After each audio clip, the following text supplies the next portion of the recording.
हिंदी में यूपीएससी की तैयारी से संबंधित प्रोग्राम्स को देखने के लिए सब्सक्राइब करें स्टडी IQIAS हिंदी।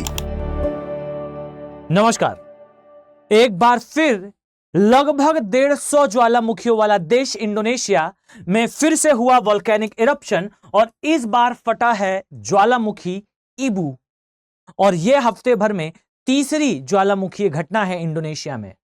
13 मई यानी कि आज की डेट में सुबह 9 बजे के आसपास जो है वो एक सुदूर द्वीप हेल्माहेरा में इंडोनेशिया में वोल्केनिक इरप्शन हुआ और यह इरप्शन इतना बड़ा था कि लगभग 5 किलोमीटर की ऊंचाई तक धूल और राख के बादल जो है वो दिखाई दिए। और इस इरप्शन के पहले एक छोटा इरप्शन 10 मई को भी हुआ था और घटना इतनी ही सीमित नहीं है। इंडोनेशिया वो देश जहां पर लगभग 127 के आसपास जो है वो ज्वालामुखी हैं।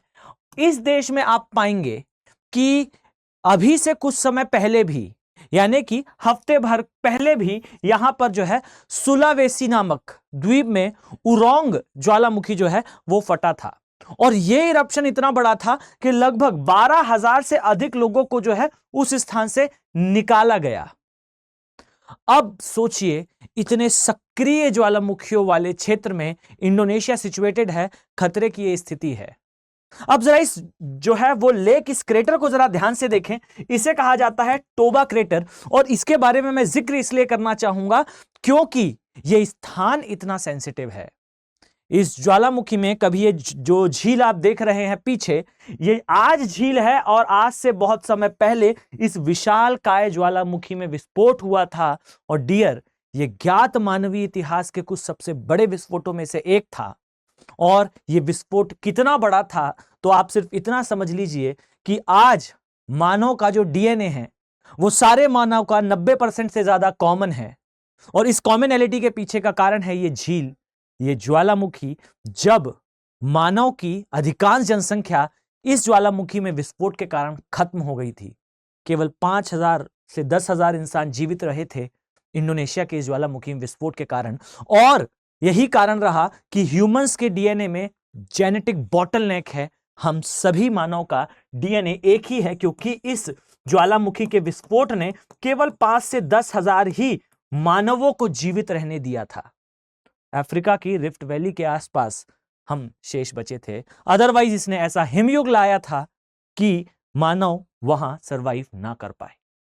अब यहां प्रश्न ये आता है कि इंडोनेशिया का ये द्वीप जो है और खासकर ये ज्वालामुखी क्षेत्र इतना सक्रिय क्यों है। तो इसका कारण है कि विश्व के 80% से ज्यादा ज्वालामुखी जिस बेल्ट में आते हैं वो बेल्ट कहलाती है पैसिफिक रिंग ऑफ फायर।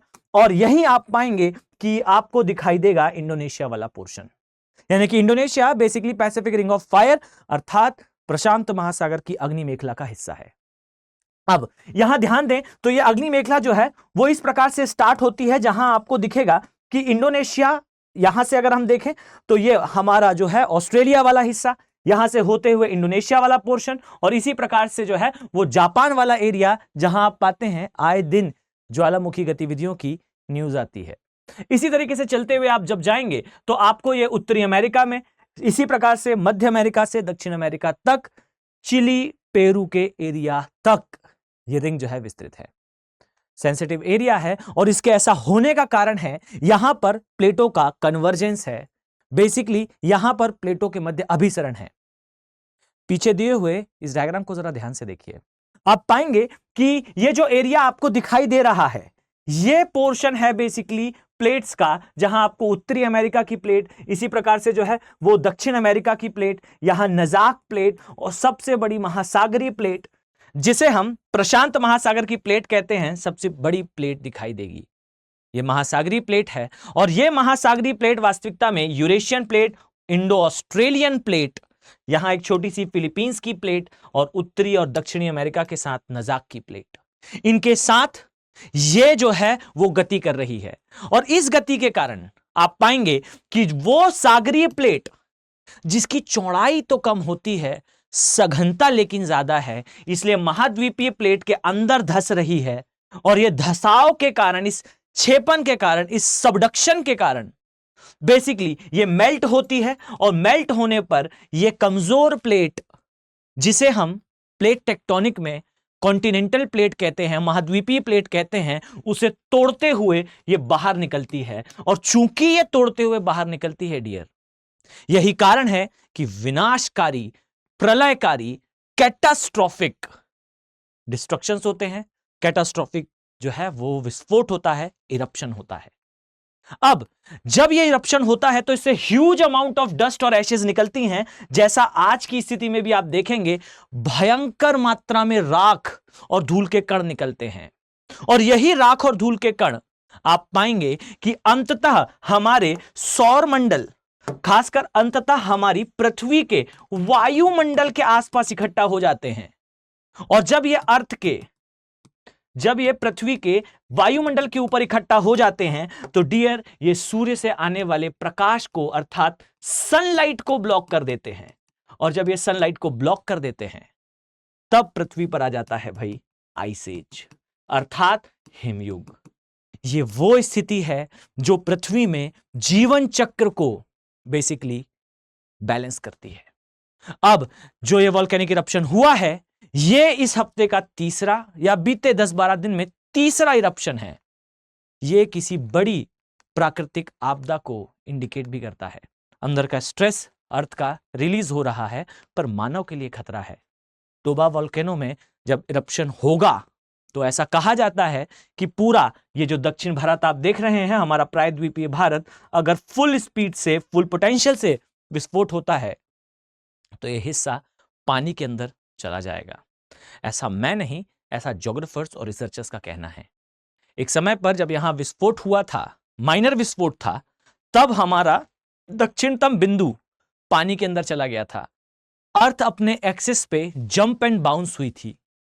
पृथ्वी का दिन का समय कुछ सेकंड कम हो गया था और हमारे अंडमान निकोबार आइलैंड्स कुछ मीटर शिफ्ट हो गए थे। म्यांमार कई मीटर शिफ्ट हो गया था, पूरा देश का देश।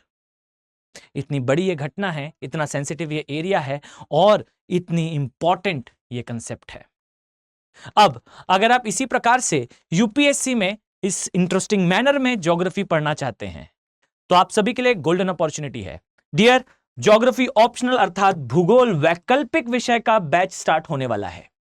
इस बैच में मैं आपको ज्योग्राफी ऑप्शनल कंप्लीट कराऊंगा। इतना ही नहीं, एक इंटरेस्टफुल मैनर में, एक ऐसे मैनर में जब आपको चीजों की जानकारी केवल जानकारी के फॉर्म में नहीं, अप्लाइड फॉर्म में होगी। साक्षात चीजों को आप देखेंगे, समझेंगे, कंसेप्ट और अंडरस्टैंडिंग नेक्स्ट लेवल पर होगी। अगर आप समझ के आधार पर यूपीएससी क्वालिफाई करना चाहते हैं तो welcome, this optional is best optional for you. ये एक ऐसा वैकल्पिक विषय है जो आपके लिए बेस्ट होगा। शुद्ध हिंदी माध्यम में लॉन्च है, क्लासेस स्टार्ट होने वाली हैं, समर सेल का टाइम है और इस समय आप न्यूनतम प्राइस पर इसे प्रिवेल कर सकते हो। 14,999 की बैर मिनिमम कॉस्ट पे आप इस बैच का पार्ट बने। यह आपका प्रीलिम्स क्वालिफाई करने की गारंटी देता है। Why? Because this is one of the optional जो कि आपको लगभग 30 प्रश्न प्री में असिस्ट कराएगा। साथ ही अगर आप यूपीएससी की तैयारी करना चाहते हैं तो आप पूरा बैच ले सकते हैं, जहां आपको मिलेगा 26,999 में बेसिकली P2I अर्थात प्रीलिम्स से लेकर इंटरव्यू तक की तैयारी कराने वाला बैच, एक्सपर्ट फैकल्टी के साथ इंटरेक्शन, साथ ही 1-to-1 मेंटरशिप। प्री क्वालिफाई करने के लिए SIP अर्थात सक्सेस इन प्रीलिम्स का प्रोग्राम अलग से, आवासीय सुविधा अर्थात मेंस रेसिडेंशियल प्रोग्राम सेपरेटली। और ये सब कुछ इस बैच में एडेड है। कॉस्ट अभी सबसे कम है, 26,999 की अगर कॉस्ट में आप इसे प्रिवेल करते हैं तो आपको आपकी जर्नी में नेक्स्ट लेवल अंडरस्टैंडिंग होगी। भूगोल ऑप्शनल और P2I बैचेस, चॉइस आपकी है, चयन आपका होगा, आपका फ्यूचर, आपके सिलेक्शन, आपके निर्णय पर निर्भर करेगा। इस उम्मीद के साथ कि मैं उन सारे एस्पिरेंट्स को इन बैचेस में देखने वाला हूं जो अंडरस्टैंडिंग के बेसिस पर यूपीएससी क्वालिफाई करना चाहते हैं। मिलते हैं नेक्स्ट वीडियो में। Have a very nice day. Thank you. Hindi में यूपीएससी की तैयारी से संबंधित प्रोग्राम्स को देखने के लिए सब्सक्राइब करें स्टडी IQ IAS हिंदी।